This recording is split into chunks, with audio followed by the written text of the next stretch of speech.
O homem é um animal político. Essa é uma expressão de Aristóteles, um grego que viveu entre os anos de 384 a 322 a.C. O que se pode compreender sobre a política, a partir da expressão de Aristóteles, é de que a política é fruto das relações sociais, da vida em sociedade.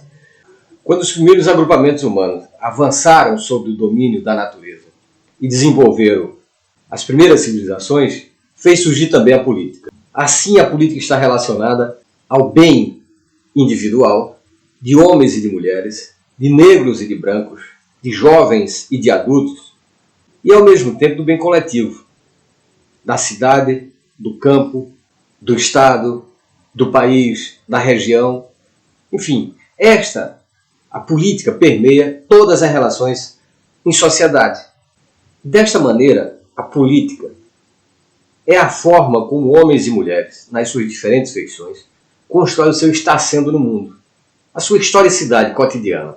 Portanto, é a partir da política que homens e mulheres interferem na sociedade, para o bem ou para o mal, que constroem ou destroem, que dominam ou que se deixam dominar socialmente.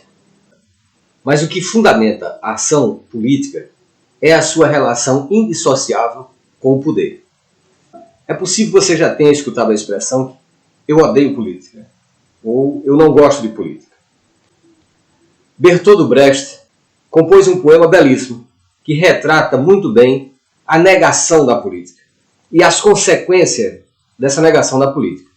É um poema chamado O Analfabeto Político.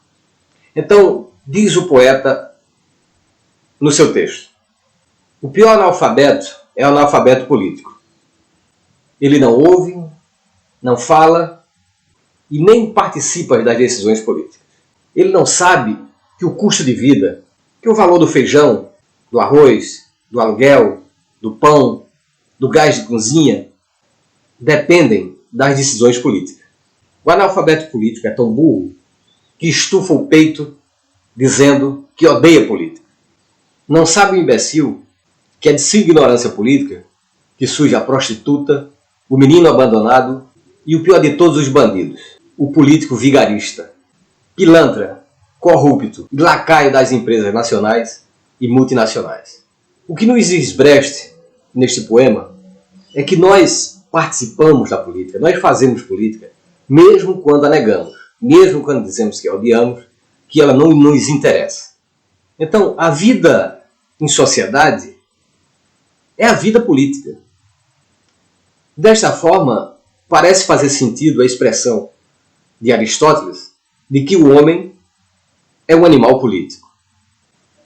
No entanto, para a maioria das pessoas, a política só acontece a cada 4 anos. É o período das campanhas eleitorais, para prefeito, para vereador, presidente da República, governador de estado, deputados federais, estaduais, enfim. É o período da política institucional. Mas, além dessa política oficial, existe a política cotidiana, a política nossa de cada dia, que é as consequências dessas políticas institucionais, dessas políticas oficiais, que nós nos deparamos com ela todos os dias.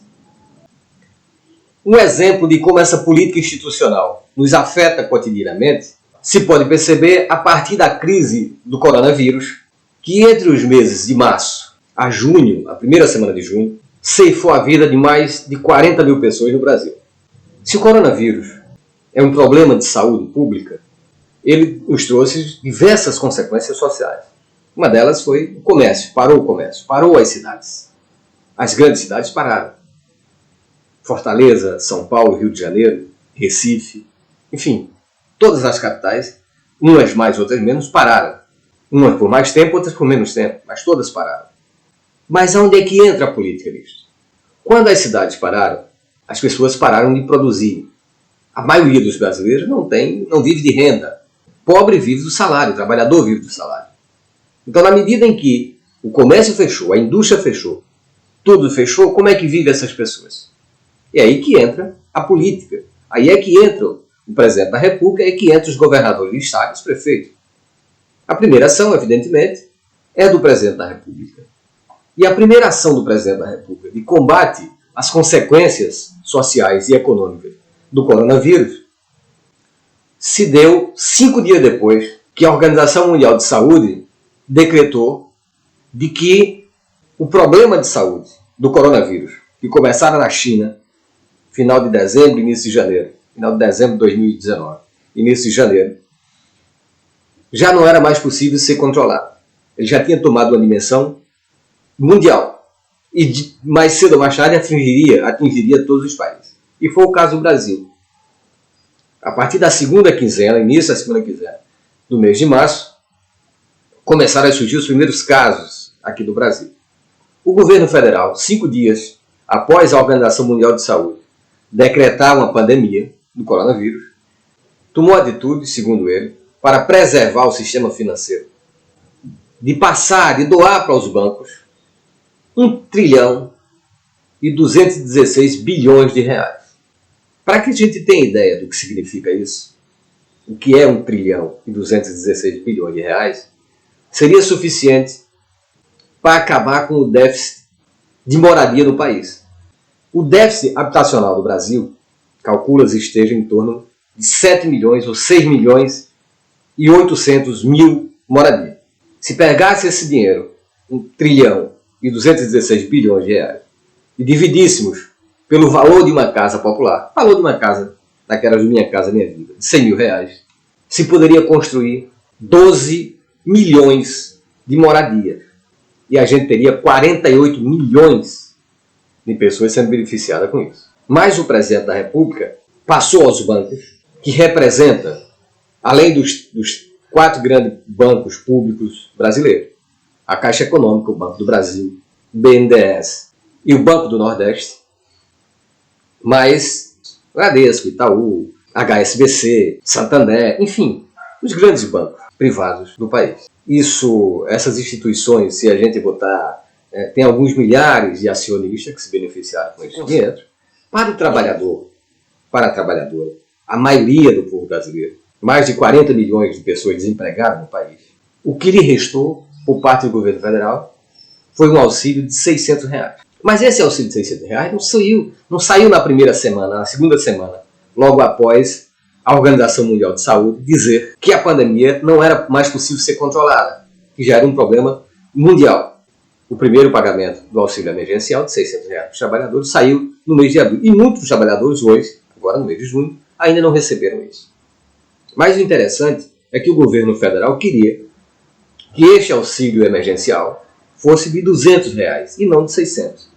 Essa foi uma briga entre o governo federal e alguns parlamentares, tanto da Câmara quanto do Senado, que queriam, os parlamentares, quando o governo anunciou que daria um auxílio de 200 reais, os parlamentares queriam que esse auxílio fosse de 500 reais. Então, na disputa entre Congresso Nacional e Presidência da República, os trabalhadores ganharam uma migalha a mais de 100 reais e o Presidente da República passou o valor do 200 que havia cogitado a princípio para 600 reais.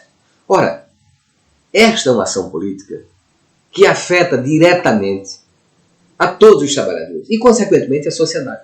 Vocês imaginem se esse recurso de 1 trilhão e 216 bilhões de reais fosse investido em casa própria, como eu falei, não só acabaria com o problema da moradia no país, ou da falta de moradia no país, como você aqueceria a economia como nenhum outro momento na vida brasileira. Você imagina o que é a contratação de trabalhadores para construírem 12 milhões de moradias.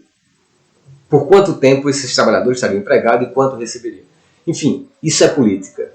Essa é a ação política. Então, quando a gente toma decisões, principalmente na política institucional, nas eleições, no momento de eleições, essa posição nossa tem que estar muito clara. O que é que queremos? Quem são os nossos? Porque a política é cotidiana. Ainda que possamos discutir quem gosta ou quem não gosta de política, ela nos afeta cotidianamente. Então, a reflexão de Aristóteles sobre política, feita há mais de 2000 anos atrás, me parece que continua bastante atual. Assim como está atual o poema de Bertolt Brecht sobre o analfabeto político. Ou nós participamos da política como agentes ativos, ou nós participamos da política como agente passivo. Os outros decidem por nós. Evidentemente, a política não é só isso. A política é muito mais. Mas esses elementos são pontos iniciais para a compreensão do que seja a política.